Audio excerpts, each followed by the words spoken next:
C'est l'heure d'aller retrouver, je l'appelle notre philosophe de service, mais il est très certainement un homme qui porte une réflexion sur ce qu'il vit et ce qui se passe autour de lui, assez critique des autorités par moments, mais des fois le défenseur des minorités. C'est très certainement un excellent professeur, d'après ce qu'on entend. Il est ouvert et disponible, mais aussi un avocat-auteur. Voici mon ami, Frédéric Bérard. Hey, Michel, c'est toi, mon ami, premièrement. Puis deuxièmement, la meilleure des fêtes, on vient de me refiler l'information en catimini. Mm-hmm. Et je suis honoré d'être ton chum. Puis je sais que la plupart de tes auditeurs sentent cette proximité-là. Parce que tu es non seulement un bon gars, mais tu reflètes ce qui nous manque en termes d'humanisme. Tiens, c'est dit. Ben, t'es trop gentil et je suis fier de mes 52 ans et fier des accomplissements. Mais sais-tu quoi, mon Frédéric? Ah ouais donc? Ce n'est que le début. Michel, continue. Hein, pas pire, ça? Bon, OK, c'est bon. C'est le warm-up. Effectivement. Un bon warm-up, là, mais c'est un warm-up quand même. Bon, venons-en à nos moutons ce matin, parce que dossier très important, celui du profilage racial. Les chefs de police sont moyennement contents. Il y a du monde qui se questionne également. Ceci étant dit, je pense qu'il y avait lieu de s'arrêter là-dessus. Puis c'est pas facile de faire la lumière sur oui ou non, c'est une bonne mesure dans la société en général. Ben, écoute, moi, ça fait longtemps qu'on en parle de racisme systémique. On en a parlé ensemble à plusieurs reprises quand on parlait du drame de Joyce Echaquan. Son meurtre, en fait, au final, c'est un homicide, là, soyons sérieux. On a parlé aussi, si tu te souviens, du rapport de la commission Vien, nos relations avec les Autochtones, où le juge Vien disait le racisme systémique, ça existe au Québec. On a parlé aussi des rapports de la Commission des droits de la personne. Il y en a plus qu'un. Puis la Commission des droits de la personne, ce sont des experts. Là. Ils ont toutes sortes de professionnels qui étudient le terrain et la Commission arrive à la même conclusion systématiquement, c'est-à-dire qu'il existe du racisme systémique au Québec. Le SPVM a lui-même admis l'année passée que certains de ses membres pratiquaient le profilage racial et donc du racisme systémique. La GRC a dit la même affaire. Les seuls qui nous disent que ça n'existe pas au Québec, là, c'est François Legault, une couple de ministres, puis une couple de chroniqueurs. C'est drôle, ils sont tous blancs. Ça, c'est un peu comme je te disais, Michel. Moi, j'ai pensé à ça, là, puis comment je te dirais ça? Pas mal certain, moi, que l'accouchement, ça fait pas mal. J'ai pensé, là, puis non, ça fait pas mal, ça, l'accouchement. Comment tu peux savoir ça, toi? Ben voilà, exactement. Or, je comprends de ne pas laisser ça nécessairement à 100% dans les mains de ceux qui le vivent. Je comprends que ça prend de la science aussi, puis pas seulement des perceptions ou des cas vécus. Mais là, la science te le dit, la commission, le rapport vient, là, ça a quelques centaines de pages, cette affaire-là, là, ça a été fouillé. Et là, ta Cour supérieure, sous la plume de Michel Hiergeau, qui est un excellent juge, lui, il a de l'audace, il a du courage, il a tout ce que tu veux, il dit là, ça va faire, là. Là, vous allez arrêter de vous conter des histoires, puis vous allez arrêter de nous en conter. Le profilage racial, ça existe. Le profilage racial, c'est du racisme systémique. Puis c'est quoi du racisme systémique? Ça ne veut pas dire que tous les Québécois sont racistes. C'est pas ça que ça dit du tout. Ça veut simplement dire que le système, dans ce cas-ci, le système policier, peut produire des biais inconscients, c'est-à-dire sans même qu'ils s'en rendent compte. C'est ça que ça veut dire, le racisme systémique. Des biais inconscients défavorables aux Autochtones, défavorables aux Arabes, parce que sais-tu quoi? Dans le mot systémique, puis je comprends François Legault de l'expliquer comme ça, je ne sais pas que je suis d'accord avec lui, mais les gens ont la perception que systémique, ça veut dire qu'il y a une collusion à être raciste. Ben non, mais c'est ça l'affaire, c'est que Legault, il comprend même pas ce qu'il dit, parce que c'est pas ça que ça dit du tout.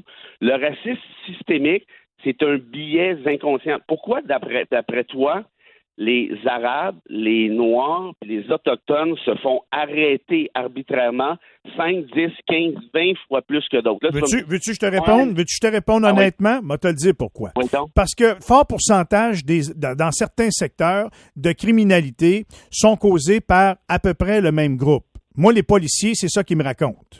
Moi, les Évidemment. policiers là, avec qui là, je fais affaire, puis que je parle, puis que je côtoie, là, ils me disent, Michel, si tu es dans Notre-Dame-de-Grâce à Montréal, c'est la plupart du temps des Noirs qui vont utiliser des armes à feu parce qu'il y en a une forte concentration. Fait que oui, il y a du profilage racial là.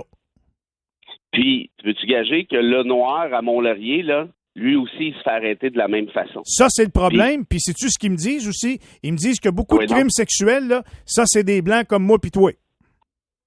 Bon, ben écoute, moi, c'est drôle, hein? Parce que je suis blanc, je peux pas être bien plus blanc que ça, je peux pas être plus francophone que ça. Je m'habille de manière bien ordinaire, puis je conduis un char pas pire de luxe, mettons. C'est drôle, hein? Je me suis jamais fait arrêter une fois arbitrairement dans ma vie. C'est jamais arrivé.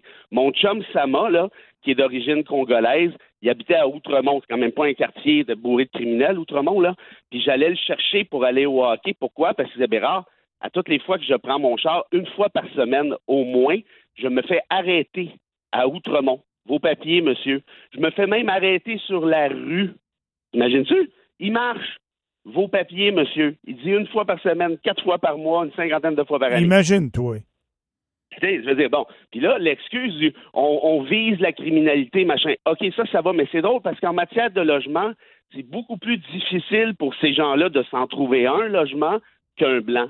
Se trouver une job, être convoqué à une entrevue, c'est beaucoup plus difficile pour eux d'être convoqués à cette entrevue-là qu'un blanc. Puis ça, c'est pas moi qui le dis. Ce sont des études de la commission. C'est des études empiriques, là. C'est sérieux, là. C'est pas juste on pense que. Fait que bref, ça, c'est la première affaire. Puis la deuxième, là, la décision du juge Hiergeau, moi, je pense que les policiers ne l'ont pas lu. Ou en tout cas, s'ils l'ont lu, ils l'ont pas compris. Parce que la Cour supérieure n'est pas en train de leur dire vous n'avez pas le droit d'arrêter le monde. C'est pas ça que ça dit du tout. Non, vous n'avez pas le droit d'arrêter le monde basé sur rien parce que c'est la couleur de leur peau. C'est ça. Ça vous tente-tu d'en vivre dans un État où on peut arrêter des gens sur des préjugés? Moi, j'aimerais mieux pas. Moi, j'aimerais mieux vivre dans un État de droit qui permet à ces policiers d'arrêter n'importe qui, peu importe la couleur, mais en autant qu'il y ait un soupçon de quelque chose. Mais tu sais ce qui va arriver, bonjour mon Fred, hein? Ça va nous péter d'en face. Tu sais ce qui va arriver parce que je comprends très bien ton point de vue. Écoute, on a un homme noir dans la région de l'Outaouais qui, la semaine passée, c'est un livreur pour Amazon. OK? Il s'en va livrer un colis. Il s'en va livrer un colis chez un client. Puis le voisin pense que c'est un voleur. Fait qu'il traverse de l'autre côté, puis il y en sacre une volée. Et quand les policiers sont arrivés puis qui ont expliqué au livreur d'Amazon, écoutez, monsieur, lui, il pensait qu'il se faisait arrêter par les policiers. Il a dit, non, vous avez rien fait, là, vous êtes correct, là. Vous êtes le bon gars dans l'histoire, là. Et lui, il s'est mis à pleurer. Il s'est mis à pleurer tellement il était content. Il faisait des accolades aux policiers, il n'en revenait pas. Tu comprends? Ben non, mais oui, mais tu vois, c'est justement ça. Puis ça veut pas dire que l'autre bozo est nécessairement un raciste fini. Mais il y a des préjugés, il y a peur des Noirs. Qu'est-ce que tu veux que je te dise? Non, mais ce qui va arriver une bonne fois, là, c'est qu'il y aura des policiers qui auront ciblé, mettons, je sais pas moi, 2-3 personnes, puis il va se commettre un crime, puis la police va répondre à Frédéric Bérard dans les nouvelles un bon matin. Ben nous autres, on le savait, mais on pouvait rien faire. On n'avait pas de motif de les arrêter avant qu'ils commettent leur crime. Ça, là, sérieux, le côté bullshit, là, intersidéral, là, c'est quand même pas pire. Parce que ce que ça dit, cette décision-là, c'est que tu peux pas arrêter quelqu'un au volant de son véhicule pour le fun. C'est écœurant que ça. Qu'est-ce que vous êtes en train de nous dire, les policiers, en réagissant comme ça? C'est justement vous arrêtiez des gens pour le fun basé sur la couleur de la peau. Vous confirmez la justesse de la Cour supérieure. Puis je vais donner une petite histoire, je vais te livrer une petite histoire bien rapidement. Moi, il y a un de mes chums là, qui est avocat, puis il est noir, là. Il arrive d'Afrique. Écoute, comment je te dirais, le gars, il a appris du français. Il s'est intégré à la société québécoise. Il parle maintenant français comme toi puis moi. C'est un bon avocat en matière de liberté publique. Il est super gentil. Il se promène avec sa fille au volant de la Mercedes blanche de sa femme. Imagine-toi, sur René Lévesque. Il tourne à droite. Puis ça, cette histoire-là, vous pouvez voir, là, est rendue au palais de justice parce qu'il a poursuivi la SPVM. Là, il voit les policiers, 1 char de police, 2 chars de police, 3 chars de police, sont rendus à 6. Ils sortent de l'auto, les mains sur le capot, ils se mettent à le fouiller, le brasser, sa fille, elle sort, elle pleure. Qu'est-ce que vous faites là? Qu'est-ce que ça? Laissez mon père tranquille. Puis là, il est en état d'arrestation. Et là, il regarde dans son son portefeuille. Puis il dit, qu'est-ce que vous faites là, vous? Il dit, pas de tes affaires. Puis ils finissent par tomber sur quoi? Ah, regardons ça. T'es un avocat. C'est une carte du barreau. Et il dit oui, puis il avait fouillé dans son cellulaire. En plus, vous n'avez pas le droit de faire ça. J'ai le secret professionnel. Moi, il y a des communications avec mes clients. Pourquoi ça? Parce que je suis avocat. Ben oui, t'es avocat. Oups, une carte du barreau. Hey, Jean-Guy, je pense qu'on est mieux de le laisser aller. Pourquoi? Ben, je pense qu'il est avocat pour vrai. Fait qu'il a dit, excusez-nous, monsieur, ils l'ont retourné dans son char. Tout est beau, on n'en parle plus. Ben, il les a quand même poursuivis, puis il a raison. Puis tu sais quoi le motif qu'il avait évoqué? C'est qu'il y avait un faux permis de conduire. Mais c'est pas vrai. Il n'y a personne qui a ça, un faux permis de conduire. Qu'est-ce que tu vas faire avec un faux permis de conduire? Il était tout à fait valide, son permis de conduire. Comment tu peux présumer que la personne qui conduit a un faux permis de conduire? Voyons. C'est n'importe quoi. Et là, il a fait une plainte en déontologie. Ça s'appelle une perte de temps. Mais il poursuit au civil. Puis sais-tu quoi? Il va gagner. Puis il va gagner le pactole. Puis il aura bien raison de le faire. Hey, quand ça va se faire, je veux que tu nous tiennes au courant de cette histoire-là. C'était absolument, je vais faire ça, c'est certain. Parce que puis des histoires comme ça, lui, là, c'est parce qu'il est avocat. Puis il s'est fait brasser le pommier. Puis sa fille est encore traumatisée aujourd'hui. Parce que sa fille a dit, papa, est-ce que ça va être comme ça toute ma vie, moi, ici? Terrible. C'est ça le racisme systémique. À un moment donné, il faut arrêter de se mettre la tête dans le sable, faire les innocents, puis non, on est plus beau, puis on est plus fin que tout le monde. C'est pas vrai qu'on est plus beau, puis on est plus fin que tout le monde. On n'est pas pire, mais on n'est pas mieux. Le racisme systémique, ça existe partout en Occident. Doug Ford en Ontario l'a reconnu. George Bush aux États-Unis l'a reconnu. Là, vous allez me faire croire qu'on est le seul spot en Occident où il n'y en a pas. Il faut arrêter de prendre des gens pour des câbles. Votre honneur, vous avez raison, nous allons ajourner cette séance parce que votre point est tellement bien fait que nous n'avons plus besoin d'arguments. Fait que c'est réglé. Vas-y donc avec ta citation du jour, mon Fred. Et puis tout juste avant, mini parenthèse pour te dire, si tu veux, on en parlera, mais Bolsonaro vient de perdre au Brésil par un mini-poil, puis ça risque de mal finir parce que l'armée de son bord, c'est pas clair qu'il va céder le pouvoir. Et l'autre mini-nouvelle, il y a un gars de Guantanamo, le plus vieux prisonnier de Guantanamo qui a été libéré en fin de semaine. Oh! Il a été là pendant 2 décennies, 20 ans, 22 ans en fait, je pense, sans procès et sans même avoir été accusé de quoi que ce soit. Puis il a toujours clamé son innocence. Là, toi, tu sautes d'un avion, tu t'en vas le rencontrer quand il va revenir. Je sais pas où ils vont l'envoyer, c'est ça l'affaire, parce qu'en temps normal, ils les envoient à Saint-Glinglin sans passeport pour qu'ils puissent plus jamais sortir de là. Ils ont fait ça avec un gars récemment en Uruguay. Mais on verra bien si je peux aller rentrer en contact avec lui. Alors, ma petite citation, c'en est une d'Arundhati Roy, qui est une écrivaine indienne, une militante indienne aussi. Puis elle disait ceci: on ne fera pas un monde différent avec des gens indifférents.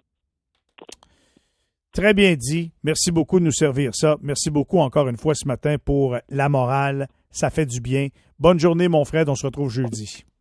C'est moi qui te remercie. Puis le meilleur des anniversaires, mon vieux. Merci beaucoup.